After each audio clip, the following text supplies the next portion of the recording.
दोस्तों, मजेदार हिंदी कहानियां सबसे पहले देखने के लिए आप मेरे चैनल को सब्सक्राइब कर ले। आज की कहानी है रानी के अंधेपन की सजा। राजेश आज शादी के लिए लड़की को देखने जा रहा है। राजेश के माता पिता तो इस दुनिया में है नहीं, इसीलिए उसकी दूर की मौसी उसकी शादी करवा रही है। राजेश जब अपनी मौसी के साथ उस लड़की के घर पर जाता है और चाय नाश्ते के बाद जब लड़की को बुलाया जाता है तो राजेश और उसकी मौसी उस लड़की को देखकर उसकी सुंदरता पर मोहित हो जाते हैं और राजेश लड़की को देखते ही शादी के लिए हाँ कर देता है। लेकिन तभी लड़की के पिता राजेश से कहते हैं, बेटा, हम तुमसे कुछ भी छुपाना नहीं चाहते, इसलिए हम तुमको बता देना चाहते हैं कि हमारी बेटी अंधी है, लेकिन फिर भी वो घर का सारा काम काज बहुत ही अच्छी तरीके से कर लेती है और उसने पढ़ाई लिखाई भी की हुई है। अंधी शब्द सुनते ही राजेश की मौसी गुस्से में खड़ी हो जाती है और कहती है, मैं अपने बेटे राजेश के लिए एक अंधी लड़की को लेने आई हूँ। हमारे बेटे के लिए बहुत सी लड़कियां मिल जाएंगी, मेरा बेटा एक अंधी लड़की से शादी नहीं करेगा। लेकिन राजेश बीच में बात काटते हुए कहता है, मौसी, मैं इसी लड़की से शादी करना चाहता हूँ। इसके अंधे होने या ना होने से मुझे कोई फर्क नहीं पड़ता। अगर ये हादसा शादी के बाद हो जाता तब भी तो मैं इसके साथ अपनी जिंदगी काटता। राजेश की बातें सुनकर लड़की वाले और लड़की बहुत खुश हो जाते हैं। कुछ दिनों के बाद राजेश की शादी प्रिया से हो जाती है। शादी के बाद रानी कमरे में बैठी हुई राजेश का इंतजार कर रही होती है। शादी की पहली रात और नई दुल्हन की घबराहट को शायद कोई नहीं समझ सकता। रानी अपने आप को समेटे हुए वहां बैठी हुई होती है कि तभी कमरे का दरवाजा खुलता है और रानी को किसी के कदमों की आहट आती है। जैसे जैसे कदमों की आहट बढ़ती जाती है, रानी के दिल की धड़कन बढ़ती जाती है। राजेश रानी के सामने बैठ जाता है और उसका घूंघट ऊपर करता है और फिर रानी को अपनी बाहों में समेट लेता है। रानी भी राजेश की बाहों में खो जाती है। अगले दिन सुबह रानी उठती है और राजेश के लिए अच्छे से खाना बनाती है। राजेश खाना खाकर जल्दी से अपने काम पर निकल जाता है। रानी मन में सोचती है कि अभी तो शादी हुए हुए बस 2 ही दिन हुए हैं और राजेश मुझे अकेला छोड़कर चले भी गए, मैं पूरे घर में अकेले कैसे रहूंगी। राजेश का इंतजार करते करते सुबह से शाम हो जाती है। रात होने पर राजेश घर में आता है और रानी को आवाज लगाता है। रानी जल्दी से राजेश के लिए पानी लेकर आती है और फिर राजेश के पास आकर बैठ जाती है। राकेश रानी से कहता है, रानी, तुम जल्दी से सुंदर से बनकर तैयार हो जाओ, मुझे तुम्हें दुल्हन के रूप में ही देखना है। तभी रानी कहती है कि मैं अच्छे से कपड़े पहनकर तैयार हूँ।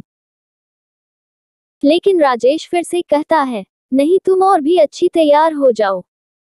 जब तुम अच्छे से तैयार होती हो तो मुझे बहुत अच्छा लगता है और अपने कमरे में जाकर बैठ जाओ, मैं अभी आता हूँ। रानी भी ऐसा ही करती है। रानी को तैयार होकर बैठे हुए अभी थोड़ा ही समय हुआ होता है कि तभी अचानक से कमरे का दरवाजा खुलता है और फिर से रानी को राजेश के कदमों की आहट आती है। फिर से वही सब होता है। राजेश बिना कुछ बोले, बिना कुछ कहे रानी को अपनी बाहों में भर लेता है और रानी भी उसके साथ अपने जीवन की खुशियों में डूब जाती है। ऐसा करते करते कई महीने निकल जाते हैं, लेकिन रानी को समझ नहीं आता कि राजेश रात के समय तो इतना रोमांटिक हो जाता है। अच्छे से तैयार होते हैं, अलग अलग परफ्यूम लगाते हैं, लेकिन पूरा दिन भर में वह मुझसे ठीक से बात तक नहीं करता। ऐसा क्यों?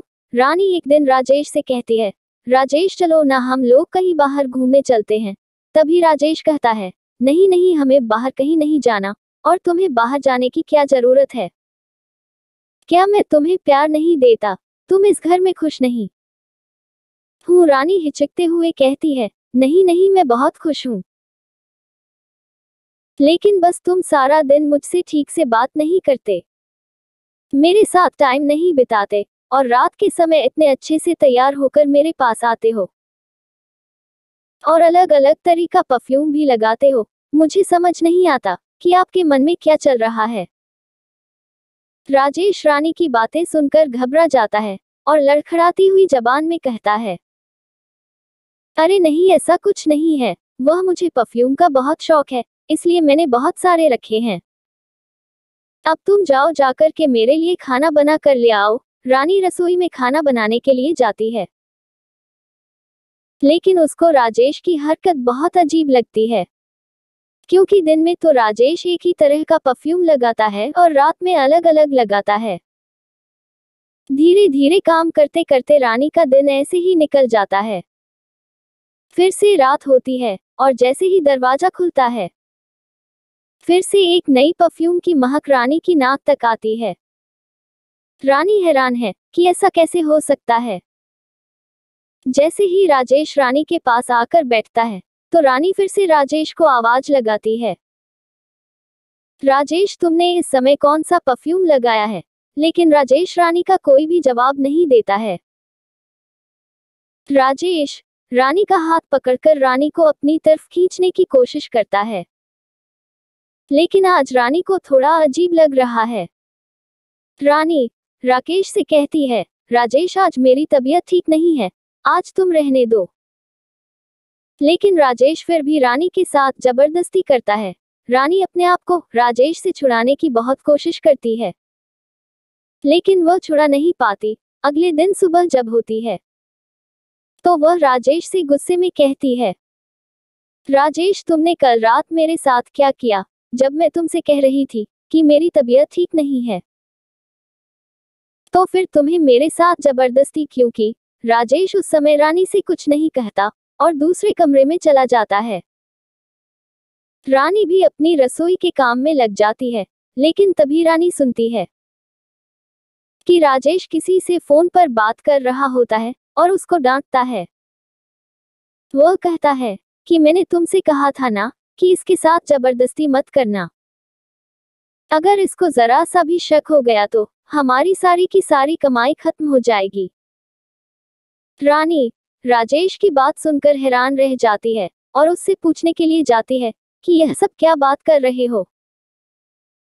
लेकिन फिर वह एकदम से रुक जाती है। देखते ही देखते फिर से रात हो जाती है और रानी अपने कमरे में सोने के लिए चली जाती है। लेकिन फिर से कमरे का दरवाजा खुलता है और एक परफ्यूम की महक रानी की नाक जाती है। जैसे ही फिर से राजेश रानी के पास आकर उसका हाथ पकड़ता है, तो इस बार अचानक से कमरे का दरवाजा दोबारा से खुल जाता है। रानी जल्दी से अपने बिस्तर से खड़ी हो जाती है और वह आदमी भी जो रानी के साथ था घबराने लगता है, क्योंकि वह राजेश था ही नहीं, वह तो कोई और ही था। क्योंकि दरवाजे पर कोई और नहीं पुलिस आई हुई होती है। पुलिस उस आदमी को और राजेश दोनों को पकड़ कर ले जाती है और बाद में पता चलता है कि राजेश रानी के अंधेपन का फायदा उठाकर उसकी खूबसूरती को रोज बेचा करता था और रानी के कमरे में रोजाना राजेश नहीं अलग अलग लोग आया करते थे।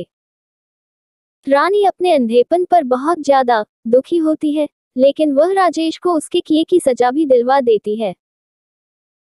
फिर रानी अपने पैरों पर खड़ा होने की पूरी कोशिश करती है, लेकिन उसका दिल तो जैसे टूट ही चुका था। दोस्तों, ऐसी ही ऑसम कहानियां पढ़ने और सुनने के लिए हमारे चैनल ऑसम कहानियां को प्लीज लाइक करना और अपने खूबसूरत दोस्तों के साथ शेयर करना और सब्सक्राइब करना। धन्यवाद।